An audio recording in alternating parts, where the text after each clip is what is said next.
नमस्कार श्रोते हो, आपण ऐकत आहात रेडिओ नगर 90.4 FM आवाज तुमचा. व्यक्तिवेद या विशेष कार्यक्रमामध्ये आज आपल्याकडे एक विशेष अतिथी या ठिकाणी आलेले आहेत. त्यांचं नाव घेतलं तरी नगरकरांच्या हृदयाची आस्थेची तार ही झंकारते. एवढं प्रेम आणि जिव्हाळा जनतेत निर्माण करणारा आणि गुन्हेगारी जगतावरती एक मोठी जरब निर्माण करणारा असा एक पोलीस अधिकारी की ज्यानं नगरकरांच्या मनावरती अधिराज्य गाजवलं. ज्यांच्या मागे आपण कायम त्यांना सिंह म्हणून, खरा सिंह म्हणून ओळखतो, असे केपी आज आपल्या स्टुडिओमध्ये या ठिकाणी आले आहेत. केपी म्हणजे अर्थातच none other than Krishnaprakashji. Krishnaprakash sir, आपलं रेडिओ नगर 90.4 FMच्या स्टुडिओमध्ये मनापासून स्वागत आहे. धन्यवाद सर. आपण 2010 ते 2012 या कालावधीमध्ये नगरचे जिल्हा पोलीस अधीक्षक म्हणून या ठिकाणी काम केलं. अत्यंत दमदार इनिंग आपली नगरमध्ये राहिली, जी आजही आमच्या नगरकरांच्या स्मरणामध्ये कायम आहे. मला तुम्हाला विचारायचं की आज पुन्हा नगरमध्ये काय प्रयोजन आपलं आज या ठिकाणी येणं होतं? मी सध्या IGVIP सिक्युरिटी म्हणून कार्यरत आहे.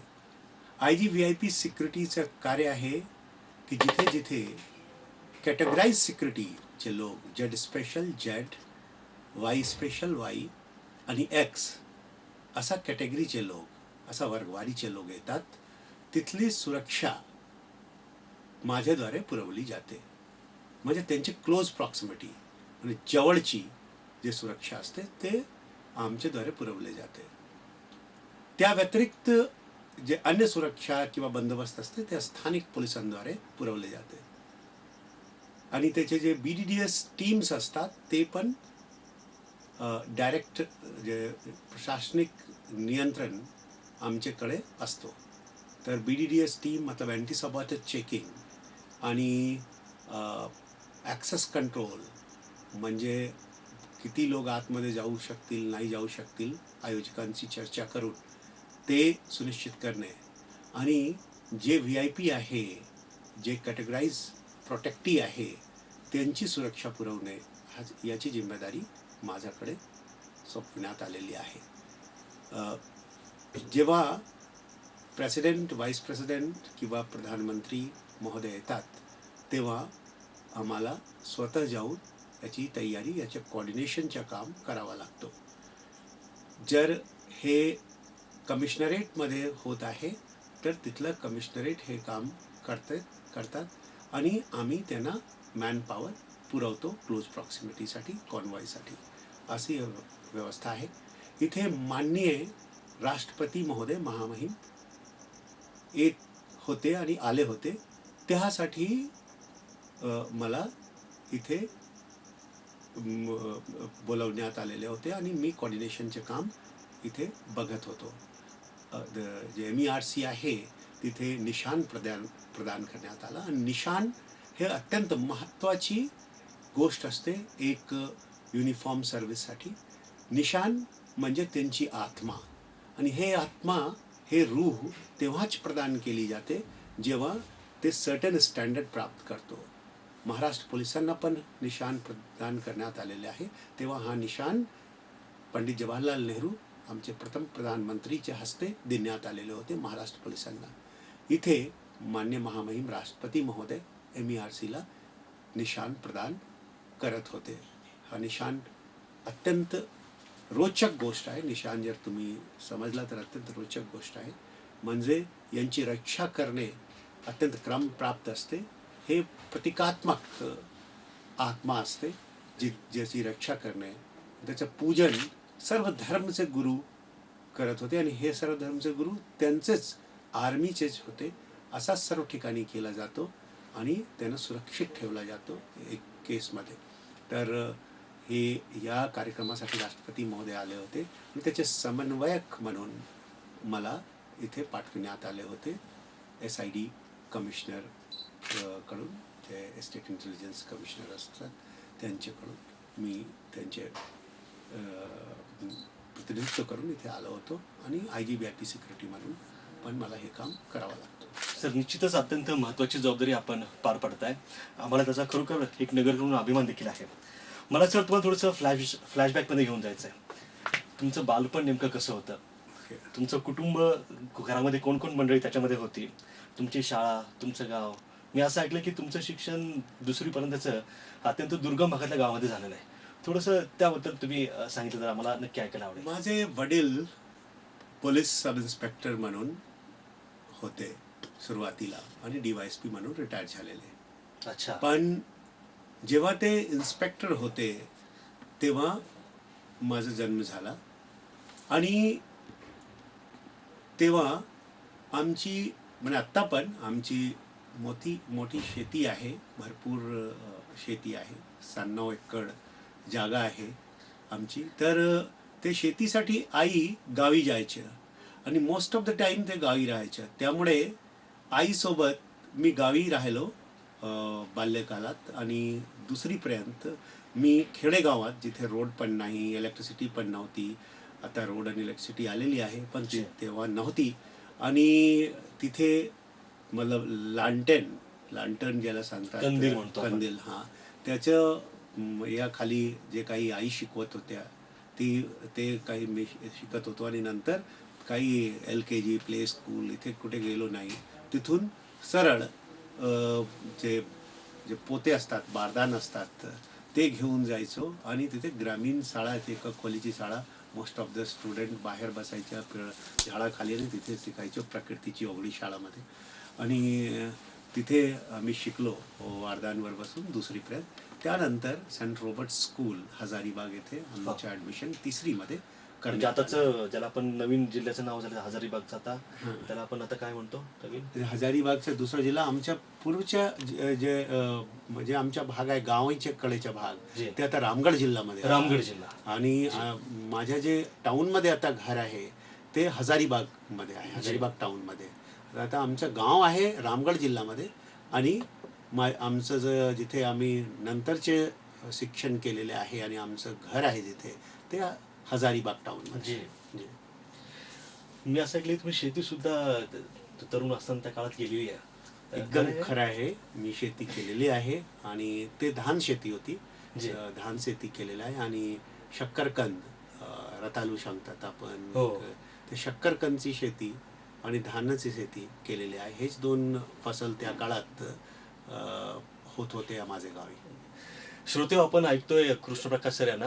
आम्ही परत आपल्याकडे लवकरच एका ब्रेक नंतर येतोय. तुम्ही कुठे जाऊ नका. 90.4 FM सोबत तुम्ही ट्यून राहा, ऐकत राहा रेडिओ नगर, आवाज तुमचा. कृष्णप्रकाश सर, मला तुम्हाला पुढे जाऊन विचारायचं आहे की हे सगळं सुरू असताना नेमकं आयुष्याचं ध्येय सापडणं, आपण ज्याला म्हणतो की काहीतरी लक्ष आयुष्याला आपल्याला जे मिळतं, नेमकं हे ध्येय तुम्हाला कसं सापडलं? आयुष्याचं ध्येय सर्वांना सिग्नल्स मिळत असतो, इंडिकेटर मिळत असतो, त्यांना ते कळत नाही. माझ्या ध्येय माझे आई वडिलांकडूनच मला मिळालेला आहे. जसा जेव्हा मी गावी जायचो अधूनमधून नंतर पण, तेव्हा एक दिवस रात्री जे भातची शेती होती ते कापले जातात आणि नंतर गठ्ठे करून तिथे सोडले जातात शेतात आणि नंतर आणले जातात. तर रात्री माझी आईने मला सांगितले की तुम्ही जाऊन बघून या, तर कोणी चोरून वगैरे नेत नाही ना, एकदा बघून या. तर तिथे गेल्यानंतर हत्तींची चिंगाळ मी ऐकले, आवाज ऐकले. त्यामुळे मला खूप भीती वाटला. मी थोडा देर 1-2 तास, पण जसा चिंगाळ जवळ येत होते तसा माझी भीती आणखीन वाढत होती. शेवटी मी निर्णय केले, हनुमान चालिसाचा पाठ करत मी परत आलो घरी. माझ्या आईने मला विचारले की तुम्ही का परत आला शेतातून? ते शेते धान म्हणजे भातच्या जे हे केलेले आहे फसल, ते कोणी चोरून नेतील. मी सांगितलं हातीचं चिंगाळ येत होतं. माझी आईने सांगितलं कि मृत्यु आनी है तो कभी भी आ सकती है, इसके लिए डर कर काम नहीं चलेगा. जो अपना कर्म है उसे पूरा करो. कर्म करते हुए मृत्यु हुई तो मुझे गर्व होगा, लेकिन कर्म ना करते हुए मृत्यु हुई, निकम्मेपन में मृत्यु हुई, तो मुझे शर्म आएगी. तब से मृत्यु के प्रति भय निकल गया. और कर्म करते हुए तो कम से कम बिल्कुल मैं ये चाहता हूँ कि जब भी मैं मरूँ कर्म करते हुए मरूँ. निर्भीड़ता का संस्कार माँ से आपको माँ से मिला। उसी वक्त से मिलता आ रहा है। मिळता आहे. जी जी. तर दुसरा असं झाला की मी स्काउट गाईडमध्ये होतो अच्छा. आणि माझे मला जे कोणी बघायच्या खाकी ड्रेसमध्ये, स्काउटचा ड्रेस त्या काळात खाकी होता. आत्ता काय आहे मला माहीत नाही, पण त्या काळात खाकी ड्रेस होता. तर ते सर्व सांगायचे की तुम पे खाकी बहुत जमती है, जचती है. तो मैं बोलता था ठीक है, मैं आईपीएस बनूंगा. तो एक दिमाग में वो बात बैठ गई. अच्छा. तीसरा जो ये आया, तत्व आया, वो ये आया कि जब मैं 12वीं की परीक्षा की तैयारी कर रहा था, मैं बहुत ही अच्छे विद्यार्थियों में से एक था, बहुत ही मेधावी विद्यार्थियों में से एक था, और मैं जोर शोर से तैयारी कर रहा था. उस वक्त जब सब लोग बाहर थे, हमारे पड़ोस के एक चीफ इंजीनियर की वाइफ और चीफ इंजीनियर की पत्नी जो थी, वो एक कॉलेज की वाइस प्रिंसिपल थी, और उसी कॉलेज में एसपी की धर्मपत्नी एडहॉक बेसिस पर पढ़ाती थी. उनका संबंध उनसे बहुत ही बेहतरीन था. और अचानक एक दिन मैं पढ़ाई करते वक्त मैंने देखा कि सार्वजनिक कुएं के चारों तरफ दीवार बनाई जा रही है. अच्छा. मैं वहाँ पहुँचा तो वहाँ एसपी को बुला लिया गया. एसपी आए और मुझे समझाने लगे, डांटने लगे. मैंने कहा कि देखिए आप गलत कर रहे हैं. अच्छा. ये सार्वजनिक कुआं है, सार्वजनिक विहीर है, और ये जगह भी सार्वजनिक है. उन्होंने कहा कि इस पे लिखा हुआ है this road leads to RP Rana's land. मैंने कहा बिल्कुल, ये आरपी राणा की जमीन पर जा रही है ये रोड. इसका अर्थ ये नहीं कि रोड उनकी हो गई. अगर उनकी रोड हो गई तो आप रोड जहाँ से शुरू होता है वहाँ से पूरा कवर कर लीजिए, पूरा कंपाउंड वॉल बनाइए, पूरे भिंत बांधिए. यहाँ से बांध क्यों रहे आप? मेरे विरोध के कारण वो कुआं घेर नहीं पाए. फिर 2 प्रवीक्षाधीन पुलिस उप अधीक्षकों को भेजा गया. वो दोनों आए, दोनों से मेरी बहस हुई, पर दोनों अच्छे निकले और दोनों ने समझदारी से काम लेते हुए कहा कि आपका मुद्दा सही, और चले गए. उसके कुछ दिनों के पश्चात उसी पड़ोसी के घर से चोर चोर की आवाज आई. हमारे मन में मदद की भावना थी, इसलिए मैं, मेरा भाई, मेरे माँ, सब लाठी काठी डंडे, लोहे के रॉड, जो कुछ थे, मेरे घर में एक बंदूक थी, सब लेकर हम लोग निकले. वहाँ पहुँचे तो उन लोगों ने बताया कोई चोर था, ये खोल रहा था, खिड़कियाँ खोल रहा था, लेकिन भाग गया. ऐसे 2-3 घटनाएं हुई. और उसके बाद एक दिन अचानक जब मैं पढ़ाई करते करते शाम को थोड़ा सा थक गया और एक कार्यांतरण के लिए मैं क्रिकेट खेलने पहुंचा बच्चों के साथ. मैदान में पास ही एक मैदान था, उसमें ग्राउंड में. तो वहाँ पुलिस आई और पुलिस ने मुझे उठा लिया. अच्छा. बिना वजह? बिना वजह. और Oh my God. पुलिस ने पहले सामने बिठाया और बोला कि तुमने वो चोर चोर की आवाज़ सुनी थी? मैंने बोला हाँ सुनी थी. तुम गए थे? बोला हाँ हम गए थे. जब हमें पता चला तो हम मदद करना मेरा फर्ज है, इसलिए हम गए थे. आ जाओ, तुमसे कुछ पूछताछ करनी है. बिठाया. मुझे उस समय भी सदमा बैठा, लेकिन फिर भी मुझे लगा चलो सहकार्य करना चाहिए पुलिस का. रास्ते में अचानक गाड़ी रोक दी और बोला तुमने यहाँ से ये मोटरसाइकिल चोरी की थी. अच्छा. झूठा इल्जाम लगाया. झूठा इल्जाम लगाया. फिर दूसरे पेट्रोल पंप के पास ले गया, यहाँ से मोटरसाइकिल चोरी की थी. मैंने उनको बोला मुझे आज तक मोटरसाइकिल चलानी भी नहीं आती है. जिस समय मैं 12वीं का एग्ज़ाम दे रहा था, उस समय तक मेरे पिता ने कभी भी कोई वाहन खरीद कर नहीं दिया था. यहाँ तक कि जब हमने उनसे ये बात कही थी कि दूसरे पुलिस उपाधीक्षक के बच्चे मोटरसाइकिल और कार लेकर घूमते हैं, तो उन्होंने कहा इसकी उन्हें ज़रूरत नहीं है और तुम्हें भी ज़रूरत नहीं है. और इसलिए उन्होंने केवल एक साइकिल खरीद कर मुझे दी थी, और उस साइकिल से ही मैं अपने कॉलेज जाता था. तो इस घटना के बाद वो मुझे उठाकर ले गए. पहले पीछे बैठने को कहा, फिर पीछे नीचे बैठने को कहा. चारों तरफ से संगीन लगा दी बंदूक की, एकदम खतरनाक तरीके से. जब मैंने कहा मेरे पिताजी पुलिस उपाधीक्षक हैं, तो उन्होंने कहा ये तो हमें पता है, इसलिए तो तुम्हें ये बताना चाहते हैं कि पुलिस कितना खतरनाक हो सकती है, पुलिस कितने तरीके से पूछताछ कर सकती है। मेरा तो कांटो तो खून नहीं, पूरी तरह से हालत ख़राब। जब वो मुझे लेकर गए और पुलिस निरीक्षक के कमरे में बंद कर दिया, अच्छा, बंद कर दिया। हाँ, तो काफ़ी देर तक वो मुझे तरह तरह से पूछते रहे। अच्छा Torture ये किया। नहीं करते हो, रिकॉर्डिंग शुरू कर दी मेरी आवाज़ की। अच्छा ये नहीं करते हो तो क्या ड्रग का धंधा करते हो? मैंने अच्छा। बोला मैंने आज तक ड्रग का बारे में मैं जानता नहीं, आप तो ऐसी चीज़ें बात कर रहे हो कि जिसे एरोप्लेन चलाना नहीं आता, जिसे एरोप्लेन में जो कभी बैठा नहीं हो उसको आप एरोप्लेन हाईजैक की बात बता रहे हो, इस तरह से आप कर रहे हो, ये सही नहीं है। पर लगभग 2-3 बजे तक मुझे मानसिक रूप से टॉर्चर करते रहे और अंततोगत्वा उन्हें क्या लगा क्या नहीं, उन्होंने लाकर मुझे घर में छोड़ा। मेरी दीदी ने मेरे पिता को फ़ोन कर दिया था, माझ्या वडिलांना फ़ोन केला होता, वडील निघाले होते तिथून, पण येण्यामध्ये वेळ लागत होते। दुसऱ्या दिवशी जेव्हा ते परत आले तेव्हा सकाळी सकाळी मी निघून गेलो होतो। सर्वांच्या मनामध्ये भीती की काय करणार ते, काही संताप नेम डोक्यात नाही, घेतलाय, हां, जाऊन काही संतप्त करेल. मानस। पर मी तिथे एक खादीचा थैला होता, त्यामध्ये खूप दगड टाकून घेऊन गेलो होतो की आज तर उस इंस्पेक्टर को, पीआई को मार डालूंगा। अच्छा, हाँ, मतलब ठेचुन बदले की मारून भावना टाकना, आपके मन बदले में की भावना में। जागृत हुई थी. पर मेरे पिता पहुंच गए और वो वहाँ जब उन्होंने पुलिस स्टेशन के बाहर मुझे देखा, वो कंप्लेन करने आए थे पुलिस स्टेशन में, जी. जब उन्होंने देखा तो मेरी मनस्थिति समझ गए। उन्होंने बोला ये तुम क्या कर रहे हो? मैं बोला मैं पत्थर से इसे मार डालूंगा पीआई जब आएगा इंस्पेक्टर। अच्छा. तो बोले नहीं बेटा, अपनी ऊर्जा का सकारात्मक यूज करो।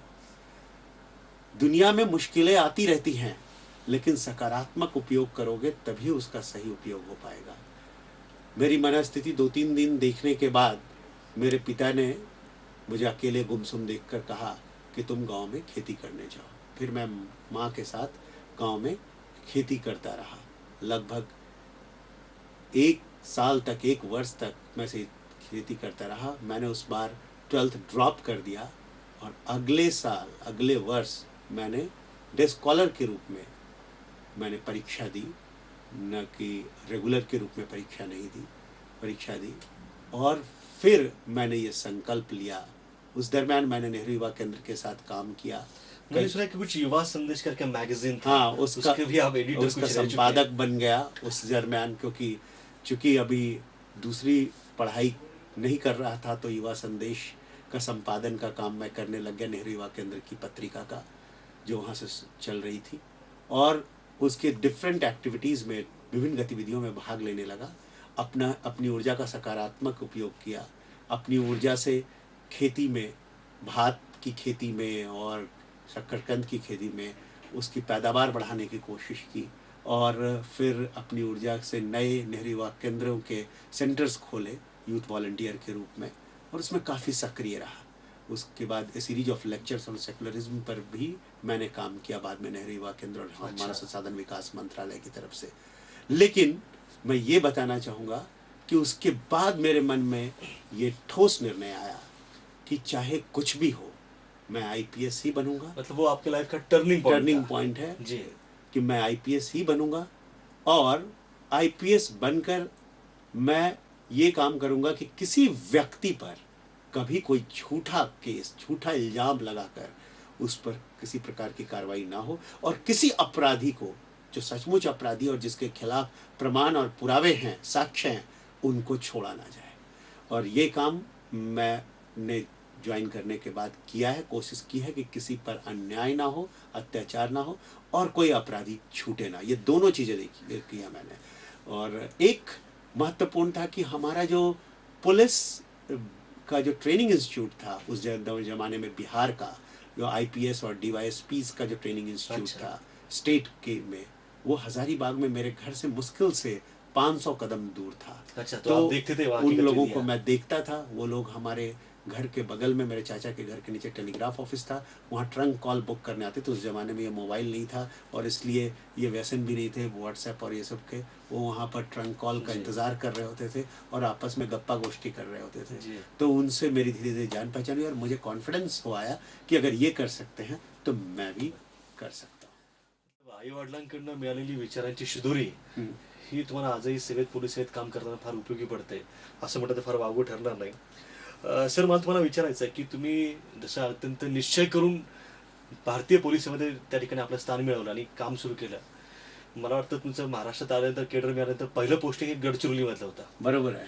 बऱ्याचदा असं म्हटलं जातं की गडचिरोली थोडी शिक्षेची जागा म्हणून त्याच्याकडे बघतं. त्या नक्षलाईट एरिया आहे, थोडंसं त्या ठिकाणचं वातावरण महाराष्ट्रातल्या इतर जिल्ह्यापेक्षा वेगळ्या प्रकारचं वातावरण आहे. पहिलंच पोस्टिंग तेही गडचिरोलीमध्ये, नेमका कसा अनुभव होता हा सगळा? मतलब खूपच छान अनुभव होता. ॲक्च्युली बरेच लोकांनी मला सांगितलं, रे तुम्ही गडचिरोली भेजा आहे, खूप अवघड ठिकाण आहे, काही भीती घालण्याचा प्रयत्न भीती केला घालण्याचा असेल. प्रयत्न केला. पण भीती तर माझ्या मनात कधीच होतीच नाही आणि असणार पण नाही. तिथे गेलो, तिथे आमचे SP होते जगन्नाथन साहब. अच्छा. ते खूप प्रोटेक्टिव्ह. पण मी आतमध्ये जाऊन नकली नोटचा रेड करायचो. बेंगॉली लोक नकली नोट आणायचा किंवा नकली डॉक्टर असायचे, त्यांचा रेड करायचो. मी आतमध्ये जाऊन जे राशनचे मालचं काला बाजार करत होते त्यांचा रेड करायचो. आणि ते सांगायचे, अरे तुम बिना बताए क्यों चले गए, बहुत खतरनाक जगह है गडचिरोली, तुम्हें पता नहीं है. आणि मी जात राहायचो आणि स्वतःहून एकटं जीप चालवून जायचो. तो फार रिस्की होता, पण केले ते त्यावेळेस रिस्की काम. आणि ROP पार्टीसोबत जायचो, कधी C60 सोबत जायचो, तिथले जे वेगवेगळे आहे. पण मी जोपर्यंत तिथे राहिलो तिथे तेव्हा कधी काही चकमक वगैरे झाली नाही. त्यामुळे मी खूप मतलब सुरक्षित बाहेर निघालो. पण सर्व काही जे नक्सल भागात शिकायला मिळतात ते शिकलो मी तिथे. Long range patrolling, sustainability, durability, तुम्हाला कुठेही काही म्हणजे कोणत्याही शाळेत जाऊन थांबायचं, जंगलात थांबायचं, तिथेच पाणी प्यायचं, तिथेच जेवायचं, ते काही बनवून जे काही आपलं घेऊन चालायचं किंवा स्वतःचं फूड घेऊन जायचं, ड्राय फूड असा घेऊन जायचं. अशा प्रकारचे करून करून जंगलात फिरायचं त्यांच्यासोबत. तर त्यानंतर त्यांचं स्पोर्ट्स टीम नागपूर रेंजच्या झाला, त्याच्या टीम मॅनेजर म्हणून मला पाठविण्यात आला. त्यामुळे स्पोर्ट्सचे लोकांची खूप जवळीक झाली. तशा प्रकारचे बरेच अनुभव आले. पण गडचिरोली काही शिक्षा नाही आहे हे मी सर्वांना सांगतो. आपण जिथे पण जाणार तिथे काही विषम परिस्थिती असणार आणि ते विषम परिस्थितीला मात देणे आपल्या हातात आहे. तिथे पण एन्जॉय करणे कामात ते तुमच्या हातात आहे. मी नेहमी सांगतो, योग कर्मसु कौशलम, ईश्वर से मिलन कर्म में कुशलता है, गीतेत म्हटलेलं आहे. तर तुमचं काम तुम्ही कुशलतेने केला तर तिथे पण तुमचं ईश्वरीय आनंद तुम्हाला भेटू शकतो. हा आपल्यातला अत्यंत दुर्दम्य आत्मविश्वास आणि कामावरती असणारी श्रद्धा हे फार महत्त्वाचं आहे असं मला वाटतं. सर आपण सांगलीमध्ये देखील काम केलं. सांगलीमध्ये मिरज दंगल हा अत्यंत आपल्या कालावधीमधला तिथला गाजलेला विषय होता. खरं तर ज्या वेळेला दंगली होतात त्या दंगली मागचं कारण नेमकं बऱ्याचदा काय हे आपण शोधण्याचा ज्यावेळेस प्रयत्न करतो तर त्याला अनेक प्रकारची पार्श्वभूमी असते. त्यावेळेला आपण मिरजेची दंगल हाताळताना आपल्यावरती फार मोठ्यामध्ये आरोप देखील झाले. आपल्याला वादग्रस्त करण्याचा प्रयत्न त्या ठिकाणी केला गेला. आपल्यावर काही त्या ठिकाणी शिंतोडे उडवण्याचा प्रयत्न त्या ठिकाणी केला गेला. आम्ही गंगाजलमधला अमित कुमार पाहिलाय, आम्ही सिंगमधला बाजीराव त्या ठिकाणी पाहिलाय. परंतु आम्ही हेही पाहिलंय की मिरजेच्या दंगलीमध्ये अत्यंत प्रक्षोभक असणाऱ्या जमावासमोर आपण अत्यंत निर्भीडपणे त्यांना सामोरे गेलात. त्या जमावाला आपण त्या ठिकाणी संबोधित केलं आणि त्यांना परावर्तित करण्याचं काम आपण त्या ठिकाणी यशस्वीपणा अत्यंत त्या ठिकाणी केलं. आम्ही संबंध महाराष्ट्राने पाहिलेलं आहे. सर मला तुम्हाला विचारायचं आहे की चित्रपटामध्ये एक नाटक म्हणून एक दृश्य म्हणून करताना पाहायला ठीक वाटतं, कलाकारांना कदाचित ते करताना सोपं वाटत असेल. परंतु खऱ्या आयुष्यामध्ये अशा प्रकारच्या प्रसंगांना धाडसानं सामोरे जाताना भीतीने वाटत मनामध्ये कधी? हे प्रश्न अत्यंत रोचक तुम्ही विचारला आणि आता प्रासंगिक आहे. फिल्ममध्ये तसं काम करणे फार सोपं आहे कारण ते एक ॲक्टिंग करत असतात. पण जेव्हा क्राऊड आहे आणि ते क्राऊड प्रक्षोभक आहे आणि ते मोठे संख्येने आहे तेव्हा तुम्हाला भीती वाटली पाहिजे एकाला. पण मला कधीच तो भीती वाटलाच नाही. मी तिथे जातो समोर, मग त्यावेळेस प्रत्युत्पन्नमतित्व ज्याला सांगतात, प्रेझन्स ऑफ माइंड, त्याचा वापर करतो. तिथे कोणाच्या रोस्ट्रम कसाला बनवायच्या तर जीपला रोस्ट्रम बनवलं. जी. तिथं जे आजचं जे माईक होता तेच माईक बाहेर घेतला. त्यांना सांगितलं की तुमचा जबाब गैरकानूनी आहे, हे जे तुम्ही करत आहात ते बरोबर करत नाही. पण जेव्हा ते नाही ऐकले आणि काही लोकांनी त्यांना पाठीशी घालून ते दुसरी एकीकडे म्हणजे ते एक समाजाचे लोक होते, दुसरीकडे दुसरे समाजाचे लोक होते. एकीकडे एक प्रकारचे झेंडे फडकवत जात होते, दुसरीकडे दुसरे प्रकारचे झेंडे फडकवत जात होते. पण जे चुकीमध्ये होते त्यांना समजावणे अगोदर क्रम प्राप्त होते, ते त्या समजवत होतो. जेव्हा त्या लोकांनी तेव्हा पण म्हणजे काही लोक ऐकले पण काही लोक नाही ऐकले, कारण काही लोक त्याच्या पाठीशी होते, ज्याचे मीमांसा करणे आता उचित नाही. पण तेव्हा मी लाठीचार्ज पण केले, त्यांना पकडले पण, झोडपले पण आणि कारवाई पण केले. पण अगोदर डेमोक्रेसीमध्ये, लोकशाहीमध्ये हे गरजेचे असते की अगोदर त्यांना सांगायला पाहिजे की तुमची चूक काय आहे. आणि जेव्हा ते चूक ऐकले नंतर पण बरोबर करत नाही, तेव्हा त्यांच्यावर जोरदार जरब कारवाई केली पाहिजे. आणि तशी कारवाई मी करत असतो, आझाद मैदान असो की त्या ठिकाण असो. हाताळण्याचं नेहमी काम लीड घेऊन फ्रंटमध्ये जाऊन करतो आपण. Leader should lead from the front and leader should lead by example. ते स्वतः एक्झाम्पल म्हणून समोर जायला पाहिजे आणि तसा मी करतो आहे, ते नेहमी करतो आहे. जिथे जातो तिथे उशेच्या हाक लावतो आम्ही, घराची रांगोळी करतो आम्ही. तर कबीरा खड़ा बाजार में लिया लकुटिया हाथ, जो घर जा रहे अपना चले हमारे साथ. क्या बात. तो वैसी अवस्था में मैं कभी भी घबराता नहीं. मुझे लगता है कि अगर मैं सही हूँ तो दुनिया की तमाम उचित ऊर्जा और सही ऊर्जा मेरे साथ है, और मैं उस ऊर्जा के सहारे जगत की, ब्रह्मांड की तमाम सच्ची ऊर्जा के सहारे इन बुरी ऊर्जाओं का मुकाबला कर सकता हूँ, गलत ऊर्जाओं को निस्तेज कर सकता हूँ और स्तब्ध कर सकता हूँ. और उनके अंदर की बुराइयों को अगर कम नहीं कर सका तो बुराइयों के खिलाफ मैं लड़ सकता हूँ. और ऐसा मैंने लड़ा है और मैंने पाया है कि मेरे इस चरित्र, इस किरदार की ताकत के सामने हजारों की भीड़ रुक गई है, थम गई है. और जो नहीं थमी है उस पर जब मैंने आक्रमण किया है तो वो उनको खदेड़ पाया हूँ, उनको भगा पाया हूँ. पहले बुद्धि से और फिर बल से मैंने हमेशा इन परिस्थितियों को संभालने का प्रयत्न किया और उसमें कामयाब रहा हूँ. चाहे वो मालेगांव रहा हो, चाहे वो बुल्ढाना जिला रहा हो, खामगांव, मलकापुर, चिखली, जलगांव, जामोद, मेहकर, इन सभी संवेदनशील इलाकों में, या आंचलपुर, अमरावती में, या अंजनगांव, सुरजी, ये सारी जगह में जहाँ जहाँ सेंसिटिव, रहमतपुर, इस सारी जगह में जहाँ जहाँ सेंसिटिव था, मीरज हो, तासगांव हो, जहाँ भी रहा मैंने सामने से जाकर मुकाबला किया, घबराया नहीं. और मुझे लगा कि मेरे साथ दुनिया की तमाम सात्विक शक्तियाँ हैं और मेरा मुकाबला सही के लिए, सत्य के लिए है, और इसमें मेरा पराजय नहीं हो सकता. देखिए, मैं इसके लिए एक छोटी सी कथा बताना चाहता हूँ कि एक बार जो महान दार्शनिक थे, उनके खिलाफ शुरू हो गई, अरस्तु के खिलाफ एक प्रक्रिया, न्यायिक प्रक्रिया. अब जब न्यायिक प्रक्रिया शुरू हो गई तो उन्हें पूछा गया कि भाई तुम्हें मौका है, जज को भी, प्रधान न्यायाधीश को भी लगा कि अगर मैं इन्हें सजा दे देता हूँ तो पूरी दुनिया में बदनामी होगी एथेंस जैसे शहर की, और एथेंस सांस्कृतिक शहर रहा है. तो उन्होंने उससे कहा कि आप जैसे महान व्यक्ति को सजा देना उचित नहीं जान पड़ रहा है. आपको एक मौका देता हूँ कि आप या तो जो बोलते हो जैसा है वैसा बोलना बंद कर दो, या तुम इस शहर को छोड़कर चले जाओ. उसने कहा, ना तो मैं बोलना बंद करूँगा और ना इस शहर को छोड़कर जाना पसंद करूँगा. मौत की सजा मिलनी है तो मिलेगी, क्योंकि मौत से सत्यवादी मर सकता है, सत्य नहीं. सर, तुमच्या या निर्भीडतेला आमच्या देशवासियांचा खरोखर सलाम आहे. मला एक वेगळ्या प्रकारचा प्रश्न मला विचारायचा आहे की तुम्ही हे सगळं अत्यंत निर्भीडपणे धाडसानं करत असता, परंतु कुटुंब नावाची एक गोष्ट आपण घरी मागे सोडून आलेलो असतो. घरी असणारी बायको, मुलगी, आई वडील यांना आपला गेलेला माणूस परत घरी तसाच सुरक्षित परत येणार आहे की नाही याची सतत चिंता लागून राहत असणार. ज्यावेळेला तुम्ही अशा प्रसंगांमध्ये असता त्यावेळेला नेमकं घरी बायकोची मुलांची काय प्रतिक्रिया असते, ते ह्या गोष्टीवर कसं पाहतात? उजाले अपनी यादों के हमारे साथ रहने दो, न जाने किस गली में जिंदगी की शाम हो जाए. या जिस दिन से चला हूं मेरी मंजिल पे नजर है, मुड़कर कभी मील का पत्थर नहीं देखा.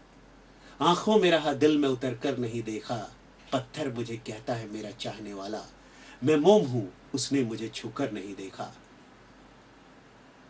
बेवक्त घर पे लौटा हूं सब चौक पड़े हैं, एक उम्र हुई दिन में कभी घर नहीं देखा. ये फूल मुझे कोई विरासत में मिले हैं, तुमने मेरा कांटों भरा बिस्तर नहीं देखा. घरचे लोकांच्या मनामध्ये तसा कोणत्याही प्रकारचं भीतीचं वातावरण नसतो, कारण हे निर्भीडता मला त्यांच्याकडून मिळालेली आहे, त्यांचा सपोर्ट नाही, त्यांच्या सपोर्टने मिळालेली आहे. आणि त्यांचं असं म्हणणं आहे की कर्तव्य करताना काही जरी झाला तर ते सोसण्यासाठी तयार आहेत. अच्छा. आणि बाळाला तर एवढं कळणार नाही, पण माझी बायकोला, माझी धर्मपत्नीला किंवा माझे आईला, म्हणजे माझी आई एकदा काय झाला की माझ्या शाळेत म्हणजे कॉलेजमध्ये जेव्हा मी फर्स्ट डे जॉईन केले तेव्हा केमिस्ट्रीचा क्लास होता. मी फिजिक्स केमिस्ट्री मॅथ्स PCM घेतला होता, सायन्स. तर तिथे मी सेकंड लास्ट बेंचवर बसलेलो होतो आणि माझ्या स्कूलचे तेवढे लोक नव्हते, कारण माझ्या स्कूलचे मार्क्स तेवढे हाय येणारे. माझा मीडियम क्लासचा स्कूल होता आणि जास्त जे सर्वात चांगला कॉलेज होता संत कोलंबा कॉलेज तिथला, तर त्यामध्ये जास्त संत झेवियर स्कूलचे स्टुडंट्स होते. संत झेवियर स्कूलचे लोक त्या कॉलेजमध्ये आलेले होते. ते पाठीमागे 2 फुल रो मध्ये बसलेले होते. जेव्हा टीचर पाठीमागे फिरायच्या ते एक सोबत मिळून हमिंग करायचं, जोरात करायचं, आणि जसंच ते पाठ फिरवायच्या तेव्हा ते असं करायचं, आणि जेव्हा समोर बघायचं सर्व शांत. शेवटी ते RD राम म्हणून तिथले केमिस्ट्रीचे टीचर होते, त्याने मला उभे केले. तुम लोग ऐसा क्यों कर रहे हो, किस स्कूल से पढ़ के आए हो, संत रॉबर्ट ने तुम्हें यही सिखाया क्या, सारा स्कूल बताया मैंने. खूप मी त्यांचे ऐकून घेतले. शेवटी मी सांगितले, सर ये जो पीछे बैठे हुए लोग हैं ना, ये लोग हैं, इन लोगों ने ऐसा किया है, मैंने नहीं किया है. तो फिर उनको पूछा किस स्कूल से आए हो, तो उन्होंने बताया संत झेवियर से. तर खूप जसा जेजिताई सिकंदरमध्ये बघितले असावेत तसाच त्यांना खूप झाड लावली की तुम्ही संत झेवियर्स के स्टुडंट क्या समजते अपने आप को. खूप डाटा. बाहेर निघालो तर सर्व संत झेवियर्सचे लोकांनी शेवटी संध्याकाळी मला घेरून गेले, एक 20-25 मुलांनी. अच्छा. आणि ते सगळे कळेने फाट लात घेऊन एकदम माझ्यावर तुटून पडले, अटॅक केला. तर मी प्रायकल बाहेर काढला इन्स्ट्रुमेंट बॉक्सच्या आणि सांगितलं की जे कोणी समोर येईल त्यांचे पोटात तर हे जाणार, ते बघा. तर ते लोक गेले. मी मारवर खाऊन घरी आलो. खूप हे होता. तर माझी आईने सांगितले की तुम्हारे जब तक हाथ पैर टूट नहीं गया तब तक तुमने मुकाबला क्यों नहीं किया, वाई यू, कशासाठी तुम्ही असा चाले मार खाऊन.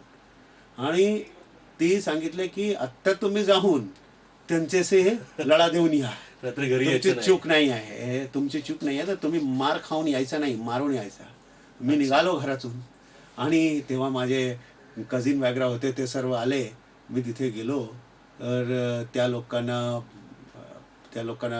सोबत पुनश्च हे झाली, लढा झाली. आणि यावेळेस आम्ही करारा जबाब दिला आणि त्यानंतर परत आलो. म्हणजे माझे आईचं असं मत आहे कि मार खा के आओ मत, मार के आओ. अगर तुमने गलती नहीं किया है तो तुमने मार खा के आने का. शिकवणच तुम्हाला अगदी आईपासून सतत मिळत आलेली. आई वडील दोघे. मला त्या मिरजेतल्या दंगलीतनंच आणखी संवेदनशील प्रश्न तुम्हाला सर विचारायचा आहे की तुम्ही आतापर्यंतच्या पोलिसमध्ये अनेक दंगली पाहिल्या, यशस्वीपणे त्या हाताळल्या. खरं तर ह्या दंगली का होतात हा एक त्यातला मूळ प्रश्न आहे. आणि जर ह्या दंगली होतात तर त्याला आपली समाज व्यवस्था कारणीभूत आहे, आपली राजकीय व्यवस्था कारणीभूत आहे, समाजातली तेढ निर्माण करणारी धर्मवाद, जातीवाद अशी कारणं कारणीभूत आहेत.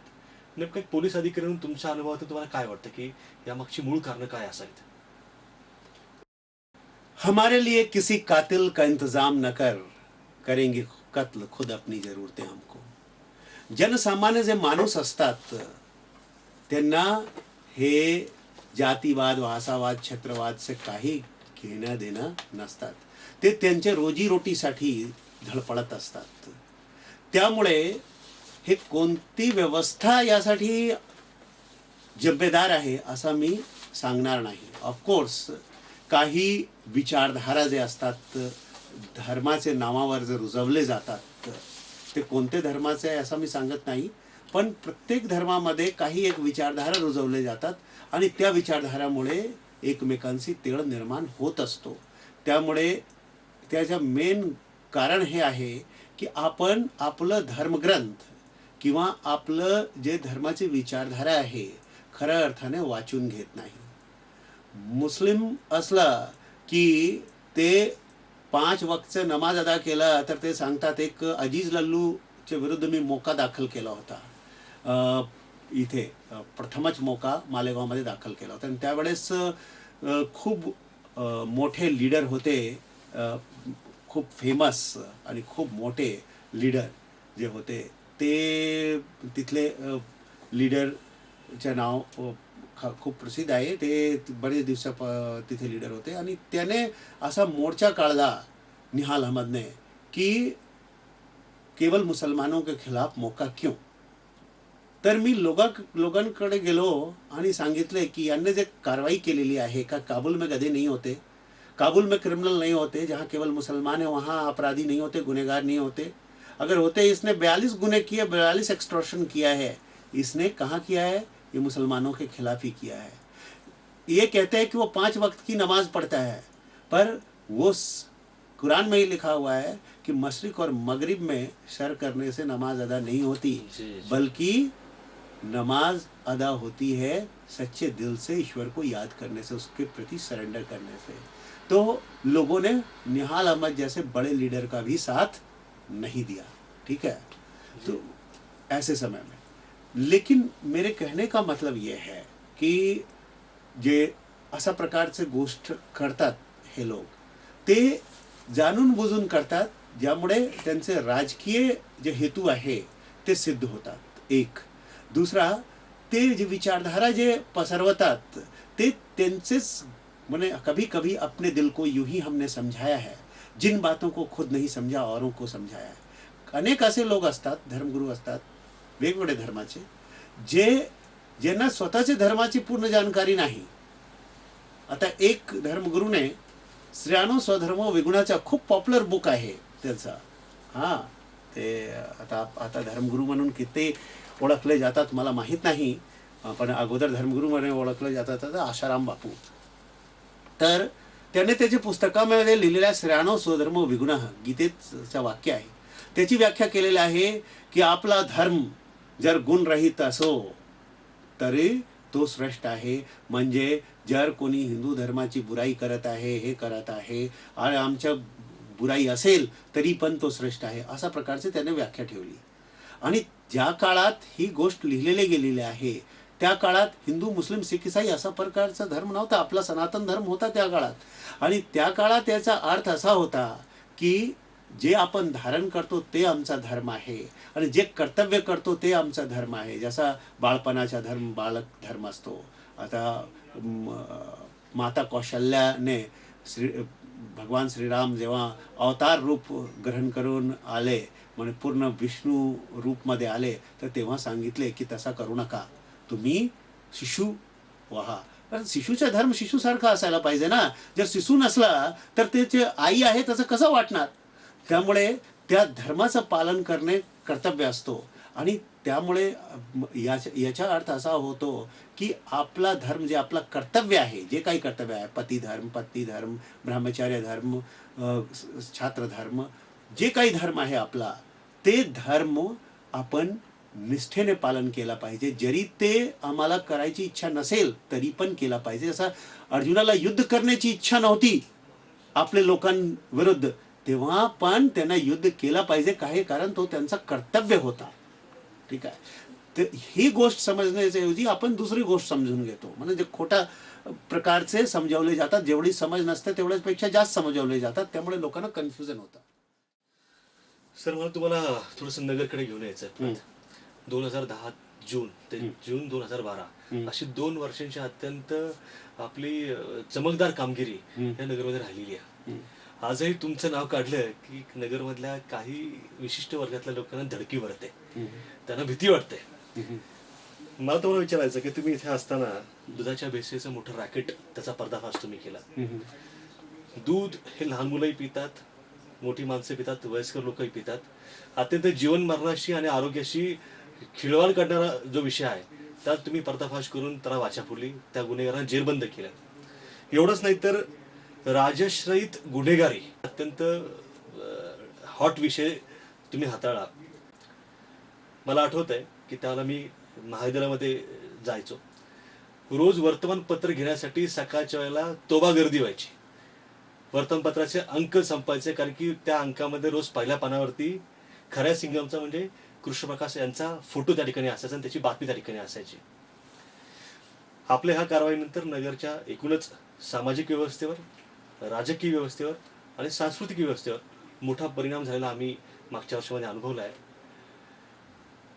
2 वर्षानंतर इथून जाताना काही गोष्टी करायच्या राहून गेल्या असं आपल्याला वाटतं का? हा माझा पहिला प्रश्न. आणि दुसरा प्रश्न की ही एवढी बेधडक कारवाई करताना आणि समाजाचा, लोकांचा, नगरकरांचा श्वास मोकळा करताना नेमकं ही प्रक्रिया कशी होती आणि त्यात काय काय अनुभव तुम्हाला त्यावेळेला आले? जेव्हा मी नगर जिल्ह्यात आलो, जेव्हा चहा प्यायचो तेव्हा मला मळमळ करायचं माझं मन. अजीब चहा, मला चहा मला दूध सारखा वाटायचा नाही. आणि वाटायचं तेव्हापासून मी दूधचा चहाच सोडले. पण मला वाटलं की ह्या दुधावर कारवाई, भेसळावर कारवाई तक्रार त्यावर आलेली नव्हती, आलेली नव्हती. स्वतः अनुभव केला, शोध घ्यायचा प्रयत्न केला. म्हणजे जीवामध्ये टाकायचं की एकदम अजीब प्रकारचं लहर सारखा वाटायचं चहामध्ये. म्हणजे तेवढं लोक कसं काय ते चहा पीत होते आणि बरे मला खूप आश्चर्य वाटत होते. मला एक घूट घेतला की लगेच कळत होता की अरे हे तर काही वेगळंच आहे, taste something different, chemical type वाटतो आहे. आणि दुसरा की इथे आल्यानंतर खूप इथे फायरिंग, तिथे फायरिंग असं ऐकले. तर हे 2 गोष्ट मला खूप वाईट वाटला.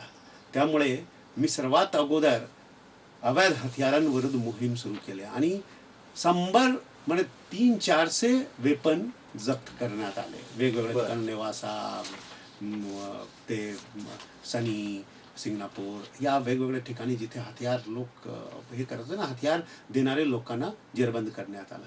त्यानंतर दुसरा अभियान चालवलं की कसं काय हे भेसळयुक्त दूध कसा तयार केला जातो ते सर्व समजून घेतलं. श्रीरामपूर मध्ये आणि वेगवेगळ्या ठिकाणी जिथे जिथे ते चालत होते त्याचे रेकी करून घेतले, कुठून कुठून माल येतात ते करून घेतलं. आणि याचं तिथे ॲडिशनल SP सुनील कळासने होते, त्यांना नियोजन दिला. इथे आम्ही नियोजन केला आणि सर्व नियोजन करून एकच दिवशी रेड केली. थोडं लवकर रेड झाल्यामुळे ते म्हणजे मोठे जे हे होते मासे, ते पकडले गेले नाही. थोडा रेड लवकर झाला आणि त्यामुळे सकाळी जिथे जिथे ते भेसळयुक्त दूध भेटला पाहिजे होता तिथे भेटला नाही. पण भेसळीचा जो स्रोत होता ते संपला, एवढा खरं आहे की जिथे जिथे सुरू होत होता भेसळ ते संपला. आणि ती कारवाई मोठ्या प्रमाणात करण्यात आली संपूर्ण जिल्ह्यामध्ये. त्यानंतर नगर जिल्ह्याचे दूध सप्लाय 9 लाख लिटरने कमी झाला. अच्छा, म्हणजे त्याचा इम्पॅक्ट लगेच दुधाच्या उत्पन्नाच्या घटलेल्या आकडेवारीमध्ये आपल्याला पाहायला मिळाला. आणि तेव्हा जेव्हा मी चौकशी करत होतो लिस्टमध्ये दूध देणारे लोकांचे, तेव्हा आश्चर्य वाटलं की खरोखर दूध ते देत होते, त्यांच्याकडे म्हैसी किंवा गाई नव्हती. ज्याच्या दारात गाय म्हैस नाही तो दूध घालायचा, ते पण दूध द्यायचं. फार धक्कादायक आहे. आणि ते सकस आहार म्हणून, अमृत आहार म्हणून मानले जातो. आणि गाई आणि हे, आणि तेच सकस आहार मध्ये तुम्ही सर्व काही भेसळ करून वाटत आहात. केवळ षडयंत्रकारी आणि केवळ वाईट गोष्ट आहे. आणि भारताची इमेज पण त्यामुळे खराब होतो, नगरची इमेज खराब होतो. एक दूध उत्पादक डेअरीच्या माणसाने मला सांगितलं की कोलकातामध्ये सर्व डेअरीचे लोकांची मीटिंग होती, तेव्हा खूप अभिनंदन करण्यात आला नगरचा. त्याने सांगितलं की हा अभिनंदनचं जे आमचं दुधांचं श्रेय आहे तुमच्या आहे का. त्याने सांगितलं की नगरचे दूध सर्वात छान आता मिळायला लागले आहे. तो बदल अप्रिसिएशन आपण त्यानंतर पाहू शकतो.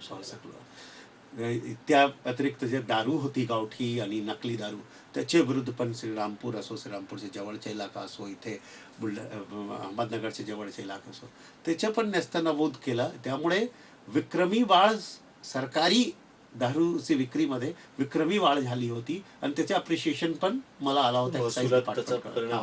मतलब ते एक पंथ दोन काज झाला की ज्यामुळे लोक वारणार, ज्यामुळे लोक मरणार, तसा प्रकारचं दारू एकतर बंद झाला आणि ज्यामुळे सरकारचं एक्साईज वाढणार ते दारूची विक्री वाढली. त्यामुळे दोन्ही प्रकारचे फायदे गव्हर्नमेंटला त्यामुळे झाला.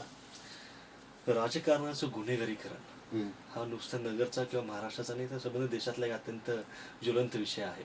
संसदेत देखील याच्यावरती अनेक वेळा चर्चा होते. राजकारणाच्या गुन्हेगारीकरणाचा तुमच्या अनुभवाचा तुम्ही नगरकरांना काय सांगाल या निमित्तानं? उनका जो काम है अहले सियासत जाने, अपना पैगाम मोहब्बत है जहां तक पहुंचे. माझं काम आहे कायदेचं शासन जे आहे, कानूनच्या का जो शासन है जिसमें equal protection of law end equality before law है, उसका अनुपालन करवाना है. इसके कारण जब मैं बुल्ढाना जिले में था तो एक एमएलए के खिलाफ केस रजिस्टर, प्रिय एमएलए थे उस समय के मुख्यमंत्री के, मुझे फ़ोन आया और वो स्टेशन डायरी में एंट्री करवाई गई और उसके आधार पर उस मुख्यमंत्री महोदय को, जो कि बड़े अच्छे थे, बड़े मैग्नानिमस थे, उन्होंने कभी मुझे सताया नहीं उस काम के लिए, लेकिन उनको हाई कोर्ट से 25,000 और सुप्रीम कोर्ट से 10 लाख का फाइन किया गया उन मुख्यमंत्री. सानंदा प्रकरण अत्यंत गाजलेलं प्रकरण है महाराष्ट्र. तो ऐसा है. और मैंने वहाँ पर जैसे वड़ाप बहुत चालू था तो उस पर जब कार्रवाई की बुल्ढाना जिले में तो सभी पॉलिटिकल पार्टी के नेता सड़कों पे आ गए और उनको मुझे अरेस्ट करना पड़ा थोड़ी देर के लिए सही, और उनको समझाना पड़ा कि देखिए कानून हम नहीं बनाते हैं, कानून आप बनाते हो, आप कानून में परिवर्तन करो, हम इन्हें अरेस्ट करना बंद कर देंगे. वो बोलते थे जीविका चालवतात हो, पण दारू विकणारा पण जीविका चालवतात आणि खोटा मेडिकलचे कामे करणारा पण जे नकली डॉक्टर असतात ते पण जीविकाचे काम करतात. पण सोडून दिला पाहिजे काय जीविकाचे काम केलं. तुम्ही कानून जर तसा बनवलेला आहे तर कानूनची भीती पाहिजे, कानूनचं संरक्षण पाहिजे. आणि जे ते तर बरोबर आहे. आणि जे लिगल टॅक्सी चालवतात त्यांचं काय, त्यांच्या गाडीमध्ये लोक बसत नाहीत, त्यांच्या गाडीमध्ये बसतात, त्यांचे एजंट हावी असतात. जे बस चालतात ज्यामध्ये लाखों लोग अपने राज्य के रितसर एग्जाम देऊन परीक्षा देऊन नोकरीमध्ये जातात, त्यांचे आता उपासमारीची वेळ आलेली आहे, त्यांचं काही उत्पन्न होत नाही. त्यांचं काय, तुम्ही एक पक्ष तुम्ही ऐकतात, दुसरा पक्ष ऐकत नाही, तर एकतरी तुम्ही कायदा बदला, नाही तर मला बदला, मी रेडी आहे. जर तुम्हाला मला बदलण्याचे आहे तर बदलून टाका. कारण इंटरव्यूमध्ये पण मी तसंच सांगितलं होतं जेव्हा माझा यूपीएससीचा इंटरव्यू झाला होता की तुम पर राजनीतिक दबाव आएगा, तुम्हारे पर राजनीतिक नहीं तो तुम्हारे बड़े ऑफिसर के थ्रू राजनीतिक लोग दबाव लाएंगे, तब तुम क्या करोगे. तो मैंने बोला था कि नहीं, दबाव क्या लाएंगे, संविधान के विरुद्ध अगर वो बात कर रहे हैं तो मैं नहीं करूँगा, और संविधान के पक्ष में कर रहे हैं तो मैं 2 कदम आगे बढ़कर उनका करके दूंगा, क्योंकि वो जनप्रतिनिधि हैं, मैं उनका सम्मान करता हूँ ऐसे जनप्रतिनिधि, पर ऐसे उनको गलत काम करके नहीं दूंगा. तब उन्होंने पूछा था कि नहीं तुम अकेले पड़ जाओगे. तब मैंने कहा था, जब कवि गुरु रविन्द्रनाथ ठाकुर ने कहा है, जब तुम्हारा डाक सुने कोई ना आसे तब एकला चलो एकला चलो एकला चलो रे. जब तुम्हारी आवाज़ सुनकर कोई नहीं आए तो अकेले चलो अकेले चलो अकेले चलो. और मैंने पाया कि अकेले कोई नहीं चलता है, उसके साथ लोगों का विजडम चलता है, लोगों की जो हित, लोगों का जो प्रेम है वो चलता है. और इसलिए जब लोगों के लिए आप काम कर रहे हो, लोकशाहीमध्ये मी स्पष्टपणे सांगतो की लोकशाही इज अ सोशल कॉन्ट्रॅक्ट, सामाजिक अनुबंध आहे लोकतंत्र. आणि हा जॅन जॅक्वेस रूसोने, जे फ्रान्सिसी राज्यक्रांतीचे प्रणेते होते, त्याने सांगितले की it is a social contract. Social contract for what? For fulfilling the common will of the common people. बहुजनांचे सर्वसामान्य इच्छा पूर्ण करण्यासाठी हा सामाजिक कंत्राट आहे, सामाजिक अनुबंध आहे. जर हे सामाजिक अनुबंध कोणी तोडत असेल तर ते गव्हर्नमेंट इन पोलीसच्या काम करत नाही. म्हणजे पोलीस सरकार कशामध्ये असतो? पोलीसमध्ये असतो, रेव्हेन्यूमध्ये असतो, राजस्व विभागामध्ये असतो, एक्साईज विभागामध्ये असतो, ज्युडिशियरीमध्ये असतो. तर हे जे पोलीस गव्हर्नमेंट इन पोलीस आहे त्याचं काम जर मी करत नाही तर मी सामाजिक अनुबंध जे लोकांनी मला दिलेले आहे ते काम मी पूर्ण करत नाही. मी इंडियन पोलीस सर्वंट म्हणून काम करत नाही, पण मी एक असा मतलब मनमानी कारभार करतो आहे. तर मनमानी कारभार करण्याचा अधिकार मला संविधानाने दिला नाही. I am creation of the constitution and I am creature of the laws. अगर एक ऑफिसर एक सिविल सर्वेंट बनता है, चाहे वो स्टेट का हो चाहे वो के सेंटर का हो, वो संविधान की निर्मिति है, राज्य घटने की निर्मिति है, और वो कानून ही उसकी उपजीविका है. जो कानून का शासन है, equal protection of law, equality before law, वही उसकी उपजीविका है. इसलिए इसमें डरने जैसा कुछ नहीं है. अगर हम संविधान के सही काम कर रहे हैं तो ज़्यादा से ज़्यादा वो क्या कर सकते हैं? कुछ भी नहीं कर सकते. वो ज़्यादा से ज़्यादा एक जज सही निर्णय देता है तो उसका क्या होता है? कुछ नहीं होता है. उसी तरह से एक पुलिस अधिकारी अगर अपना कार्य कानून के दायरे में रहकर सही तरीके से जनता सर्वसामान्य इच्छा के लिए करता है तो उसका कोई कुछ बिगाड़ नहीं सकता. मैं जब भी चलता हूँ दुआएं साथ चलती है. सर, असं प्रामाणिकपणे काम करत असताना तुमच्यासारख्या अधिकाऱ्याला ज्यावेळेला तपास आपण मन लावून योग्य दिशेने करतोय आपल्याला माहिती आहे, आणि अशा वेळेला कोणतरी मागणी करतं, एखादी संघटना किंवा एखाद्या पक्षाची लोक, की त्या ठिकाणी सीबीआय इन्क्वायरी झाली पाहिजे, कुठेतरी अविश्वासाची भावना त्या ठिकाणी दाखवायचा प्रयत्न प्रशासनावरती किंवा तुमच्या त्या सगळ्या कारवाईवरती केला जातो. आणि जसं तुम्ही म्हणालात की अत्यंत प्रामाणिकपणे देशी सेवेचं व्रत घेऊन तुम्ही काम करता, अशा ज्या नेत्यांची पुढाऱ्यांचे राजकीय हस्तक्षेपातून फोन येतात, त्याला संतापाची भावना येत नाही मनामध्ये? नहीं, गुस्सा नहीं आता इस चीज का?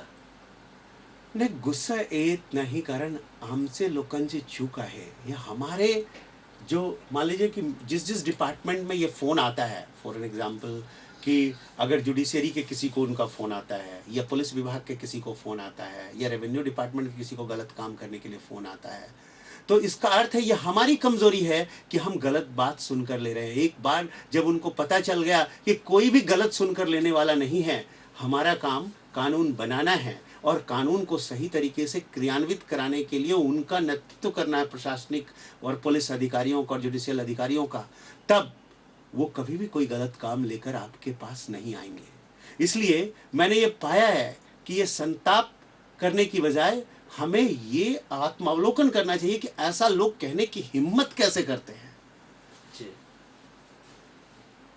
गलत काम करने के लिए कहने की हिम्मत कैसे करते, सोचते कैसे हैं की वो हम इसको बोलेंगे और ये सुन लेगा ये गलत काम. त्याने असं विचारात मनात आणला नाही पाहिजे. त्यांच्यामध्ये हे असलं पाहिजे की हा माझं कर्तव्य नाही आहे, हा चुकीचं आहे, आणि चुकीची गोष्ट जर मी सांगितले तर हे माझ्यासाठी ट्रबलसम आहे, मी अडचणीमध्ये पडणार. पण आपण जर सर्व काही जेन केन प्रकारे आपको हम गुडी गुडी रखना चाहते, खुश रखना चाहते हैं, हम सरकारी ना होकर दरबारी बनना चाहते हैं, तो you are always open to be a दरबारी. दरबारी बनोगे तो संताप होगा, सरकारी बनोगे तो संताप नहीं होगा. मी तुम्हाला परत मुंबईकडे घेऊन जाणार आहे. सध्या तुम्ही विशेष सुरक्षा आयजी या हुद्द्यावरती आहात. नगरकरांची आणि तुमच्यावर प्रेम करणाऱ्या तुमच्या तमाम चाहत्यांची अशी भावना आहे की जिथे घाण आहे ती घाण साफ करण्यासाठी कृष्ण प्रकाशांसारखा एक दबंग अधिकारी त्या ठिकाणी पाठवला पाहिजे. प्रत्यक्ष फील्डवरती काम करतानाची ही सगळी आव्हानं पेलताना जी दबंगिरी आम्ही पाहतोय, महाराष्ट्राने पाहिली, थोडंसं आता मुंबईत जाऊन तिथं विशेष सुरक्षा आयजी हा हुद्दा सांभाळताना मन तेवढं तुमचं प्रसन्न आहे का त्या कामात? मला तुमच्याकडे रोखठोक उत्तर अपेक्षित आहे. आपका प्रश्न बहुत ही सही है कि क्या ये मेरे लिए उचित काम है. तो मैंने पहले ही कहा था कि जो भी काम दिया जाएगा, मैंने अपने इंटरव्यू में कहा था, वो मैं पूरी निष्ठा के साथ करूँगा. संपूर्ण निष्ठाने मी माझं काम करीत आहोत, आम्ही माझं काम करीत आहोत. और मी सांगितले कि जैसा सुकरात ने कहा था कि सत्य को मारा नहीं जा सकता, सत्यवादी को मारा जा सकता है. तर इथे मला जे काही काम दिलेलं आहे ते मी पूर्ण निष्ठेने करतो आहे.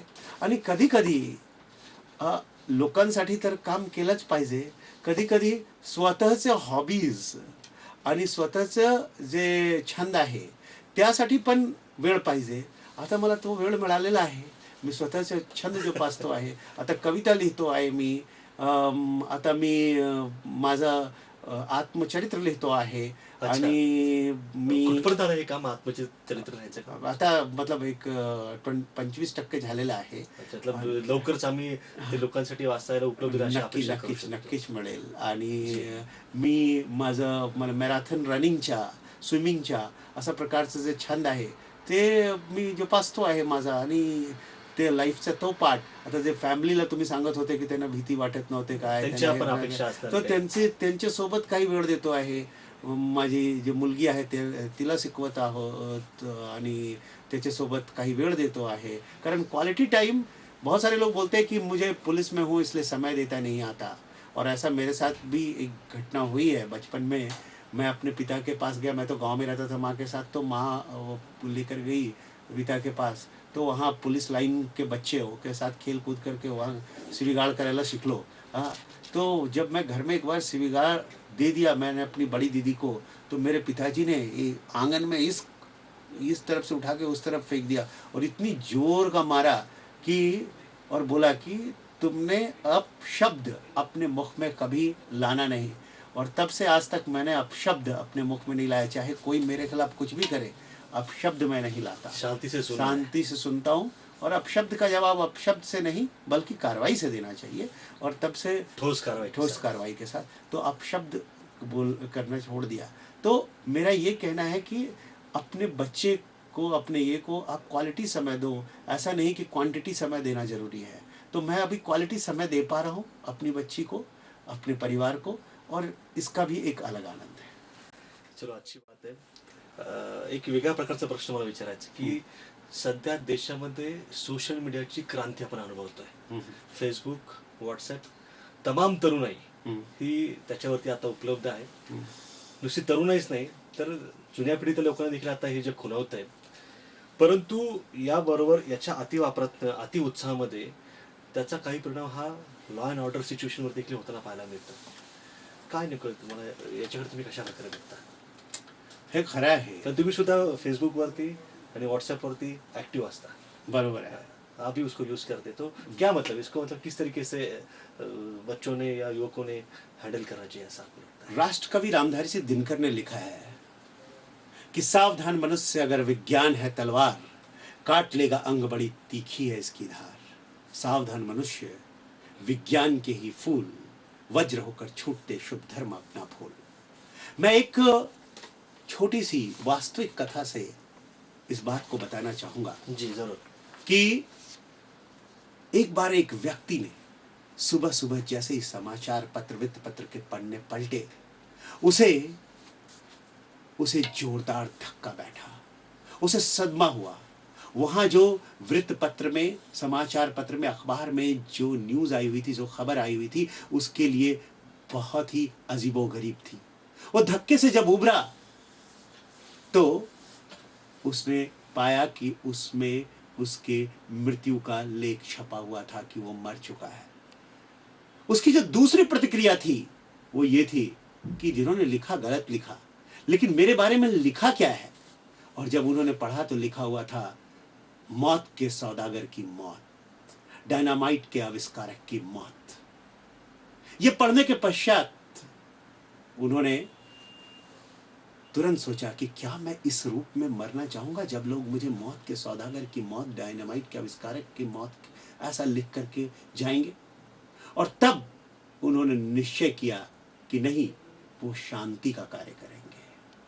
और उन्होंने शांति का कार्य शुरू कर दिया और उन्होंने अपनी सारी पूंजी जमा करवा दी और एक प्राइज शुरू किया जिसे नोबेल प्राइज के रूप में जाना जाता है. उनका नाम था अल्फ्रेड नोबेल, जो डायनामाइट के आविष्कारक थे.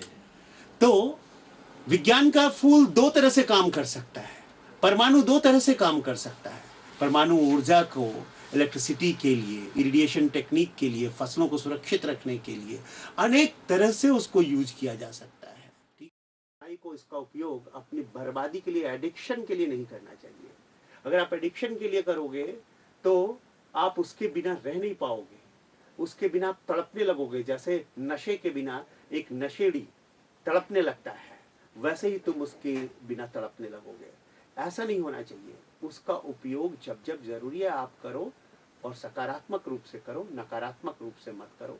उसका उपयोग भड़काने के लिए, गलत काम करने के लिए नहीं करना चाहिए। इसलिए इस पर भी बहुत सारे जोक बने हैं, व्हाट्सएप और फॉरवर्ड करते रहते हैं हाँ, लोग। फेसबुक पर भी बहुत सारे जोक बने हैं कि किस तरह से, मतलब वो बड़े बड़े कहानी बताई जाती है और आखिर में बताया जाता है कि ये व्हाट्सएप और इसके बारे में कहा गया है। तो आपको ये समझना चाहिए कि व्हाट्सएप, फेसबुक, ट्विटर सब अच्छे हैं अपने आप में, पर उसका उपयोग कैसे किया जाए ये समझना चाहिए।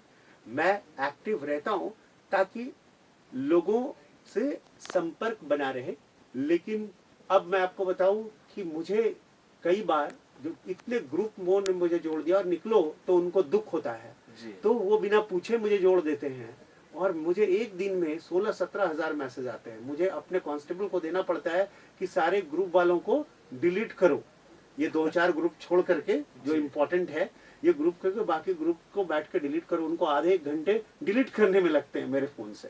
जी। तो ऐसी अवस्था आती है कि आप फॉरवर्ड मैसेज एक जगह से दूसरी जगह भेजते रहते हो। कुछ मूल विचारधारा हो, कुछ सही विचारधारा हो तो आप डालो, कुछ आपने पूरा रिसर्च करके कोई मुद्दा डाला है तो बिल्कुल डालो। तो अगर आप केवल किसी से एक जगह से सुनी हुई चीज दूसरी जगह भेजना चाहते हो तो वो इसकी जगह नहीं है। आप अपना भी समय खराब करते हो, दूसरे का भी समय खराब करते नेटिझन्सना अत्यंत मोलाचा सल्ला कृष्णा सरांनी या निमित्तानं दिला आहे. सर, आता आपण मुलाखतीच्या अत्यंत शेवटच्या टप्प्याकडे आलेलो आहोत. मला तुम्हाला एका वाक्यात एक छोटा प्रश्न विचारायचा आहे की तुमच्या आयुष्यातला आतापर्यंतचा सगळ्यात आव्हानात्मक प्रसंग कुठला, जिसको हम चैलेंजिंग इंसिडेंस बोलते हैं लाइफ का, सबसे चैलेंजिंग इंसिडेंस?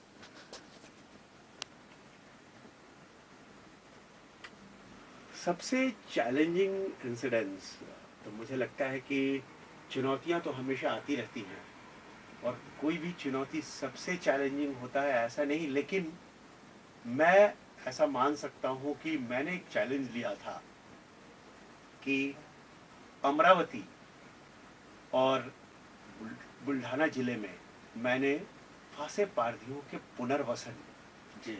का काम हाथ में लिया था।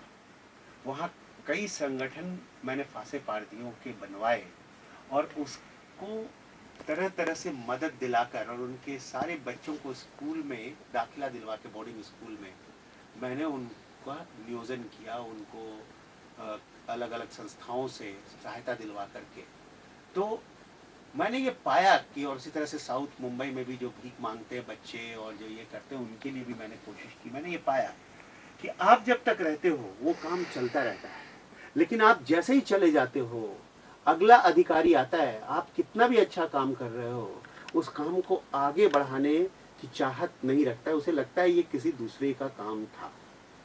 तो मुझे पुलिस खाते में, जो ये पुलिस डिपार्टमेंट में, मुझे ऐसा लगता है कि किसी, आपको किसी पर कार्रवाई करनी है, ये इसके कार्रवाई करने के अधिकार आपके पास, आप कर सकते हो, लेकिन क्रिमिनल क्यों क्राइम करता है और उस क्राइम के पीछे अगर कोई सामाजिक कारण है उसका निदान करने का प्रयत्न अगर एक पुलिस अधिकारी करता है तो ये बहुत बड़ी चुनौती होती है, क्योंकि वरिष्ठों ने उसे स्वीकार करना, कनिष्ठों ने उसे स्वीकार करना, नीचे वाले ने उसे स्वीकार करना, जनता ने उसे स्वीकार करना, अगले आने वाले अधिकारी ने स्वीकार करना, और उसको लिंक के रूप में कोई संस्था रहकर आगे बढ़ाना, ये एक मुश्किल काम होता है। यद्यपि बुल्ढाना और अमरावती जिले में जिन लोगों को मैंने मार्गदर्शन किया था वो लोग आज बहुत हद तक कामयाब है, और फांसी पारधी बच्चे फिर से, मतलब जंगल जंगल भटक नहीं रहे हैं, हाशिए पे, गांव के हाशिए पे पाल बनाकर नहीं रह रहे हैं, वो स्कूलों में पढ़ रहे हैं, बड़े हो रहे हैं, 12वीं कर रहे हैं, कांस्टेबल बन रहे हैं, कुछ दूसरी नौकरियां कर पा रहे हैं। तो वो अपना प्रयत्न कर रहे हैं और पा रहे हैं, उनको सर्टिफिकेट दिलवाए, उनको सारी चीजें की, लेकिन ये चुनौतीपूर्ण काम लगा। दूसरा चुनौतीपूर्ण काम, दूसरे राज्य में जाकर काम करना, ये एक बहुत चुनौतीपूर्ण काम होता है। ऐसे दो अपना प्रदेश छोड़ करके दूर आके काम ऐसे करना। दो काम जो बहुत आह्वानात्मक थे। मैं, एक पाचोरी नाम की जगह थी जो बुरहानपुर मध्य प्रदेश में आता है, और वो बुल्ढाना जिले से सटा हुआ था, और वहाँ से हथियार सप्लाई होते थे बुल्ढाना में। तो बुल्ढाना में हथियार जब पकड़ा गया और उनसे पता चला कि वहाँ सिक्कलगढ़ जो है वो पाचोरी के सिक्कलगढ़ जो ऊपर रहते हैं एकदम टीले पे, वहाँ जा कर के उनके पास अनेक भाते अनेक फैक्ट्रीज है। तो उसको जब मैं छुड़ाने गया, उनको पकड़ने गया, तो चारों तरफ से उन्होंने घेर लिया दूसरी जगह। मैंने वहाँ के एसपी से बात की थी, लेकिन लोकल पीआई मदद नहीं कर रहा था, लोकल इंस्पेक्टर, और वहाँ से फ़ोन नहीं लग रहा था और चारों तरफ से उन लोगों ने घेर लिया। तो बड़े ही प्रत्युत्पन्न मतित्व से, बड़ी बुद्धि से मैंने कहा कि चारों तरफ 400-500 पुलिस वाले घेर कर बैठे हुए टीले को, अगर मैं एक आवाज़ दूंगा तो सभी ऊपर आ जाएंगे। हमने जिनको पकड़ा है और जो फैक्ट्रीज के सामान है हम ले जा रहे हैं, अगर किसी ने बीच में आने की कोशिश की तो बहुत खून खराबा हो जाएगा। तो किसी तरह से, और मैंने तुरंत वहाँ के गुरुद्वारे में जाकर के मत्था टेका, जिससे उनको मैं ये संदेश दिया कि मैं आपके धार्मिक ये में मैं आपके साथ हूँ, लेकिन जो आप गलत कर रहे हो उसमें आपका मैं साथ नहीं दे सकता। और मैं पकड़ के ले गया उन लोगों को, और वो बड़ा चुनौतीपूर्ण काम था, क्योंकि दूसरी जगह में आप कुछ भी करो, वो कुछ भी रिकॉर्ड बना दे, कोई भी कार्रवाई कर दे तो बड़ी मुश्किल की अवस्था होती है। तीसरा चुनौतीपूर्ण था कि एक ट्रेन था जो कहीं जा रही थी और उस ट्रेन को पीछे लौटाना था और वो दूसरे राज्य कर्नाटक में लेके जाना था। वो भी बड़ी खतरनाक अवस्था थी, बड़ा चुनौतीपूर्ण था। ये अहमदनगर जिले का ही काम था, जो लोगों को पता नहीं है, लेकिन वो बहुत ही यहाँ पर वो कार्रवाई हुई थी। हाँ, यहाँ पर कार्रवाई हुई थी। और अब केंद्र सरकार का निर्णय था कि वो ट्रेन को मोड़ कर ले जाना है, और केंद्र सरकार का निर्णय का क्रियान्वयन का काम मुझे दे दिया गया और मुझे मोड़ कर मैं ले गया सक्सेसफुली। जो रेलवे के जो एसपी थे वो थे, लेकिन वो एक्टिव होकर काम नहीं कर पा रहे थे।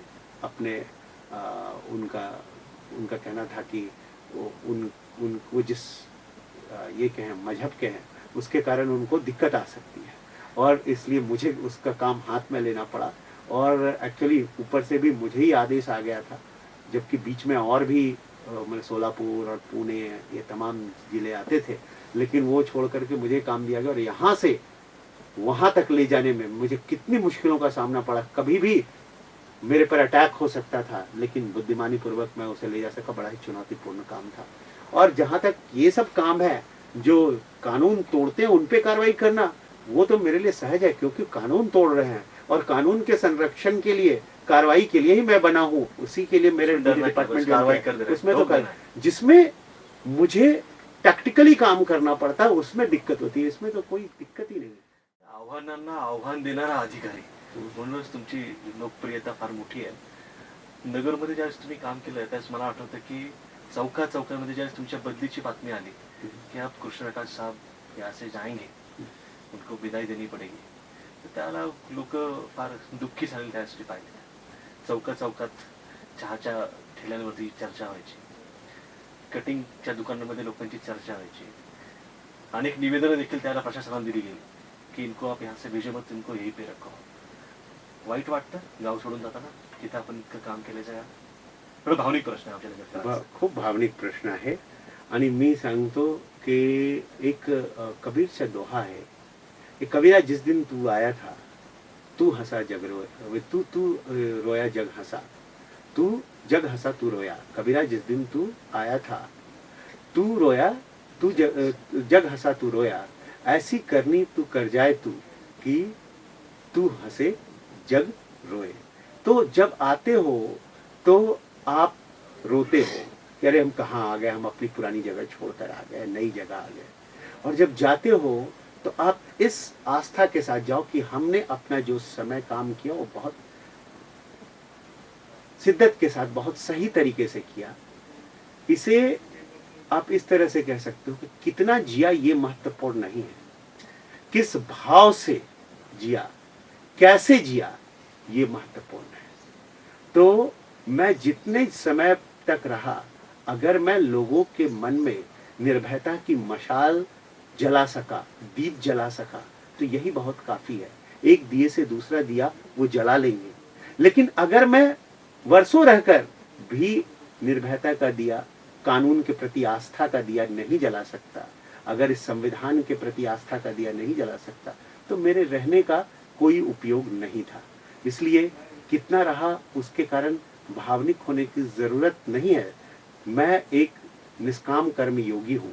मैं लोगों से प्यार करता हूँ, लोगों के लिए काम करता हूँ, लेकिन और जब जाता हूँ तो लोगों में अगर ये भावना आती है कि ये कौन जा रहा है मेरा गांव छोड़कर, आंखों ने रख दिए हैं समंदर निचोड़कर, तो ये स्वाभाविक है। उस वक्त मेरे भी आंखों में आंसू आते छोड़ते हैं। तुमच्या कामाला पावती मिळाली लोकांचं असं हाँ, वाटतंय? ऐसा मला वाटते हैं। और मैं एक छोटी से बोध कथा से इस बात को समझाना चाहता हूँ कि एक बार एक सन्यासी अपने शिष्यों के साथ चला जा रहा था। उनके शिष्य उनसे प्रश्न कर रहे थे जिज्ञासावश, और वो उनका समाधान कर रहे थे, उत्तर देकर, जवाब देकर। रास्ते में एक पहाड़ी नदी में तेज पानी का बहाव था और एक सुंदर नवयुवती उस नदी को पार करने का प्रयत्न कर रही थी, लेकिन बार बार पानी में गिर जा रही थी।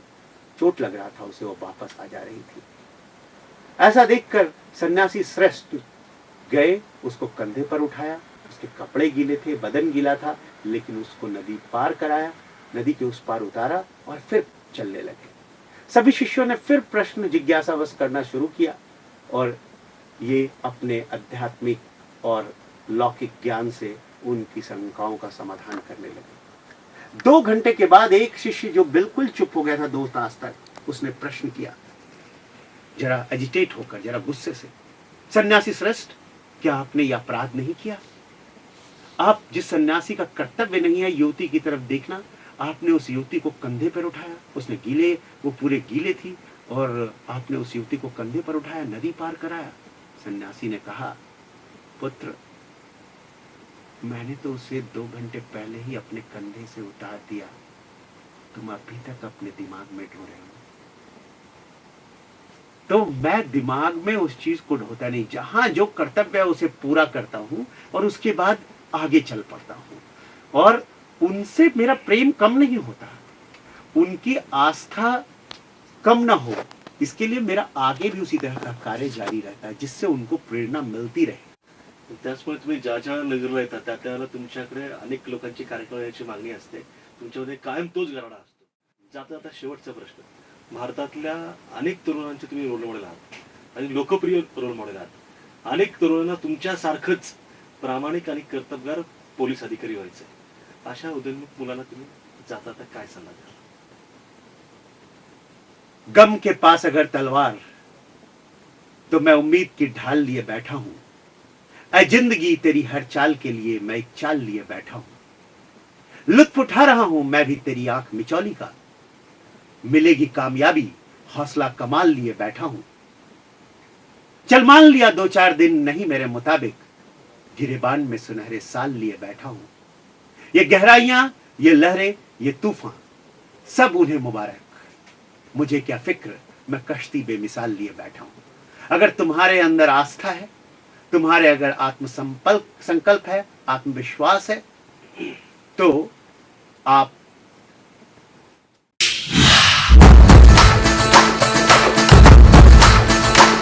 मन भवन उठे, दर सिहर उठे, जब खबर उठे के आवे सिंह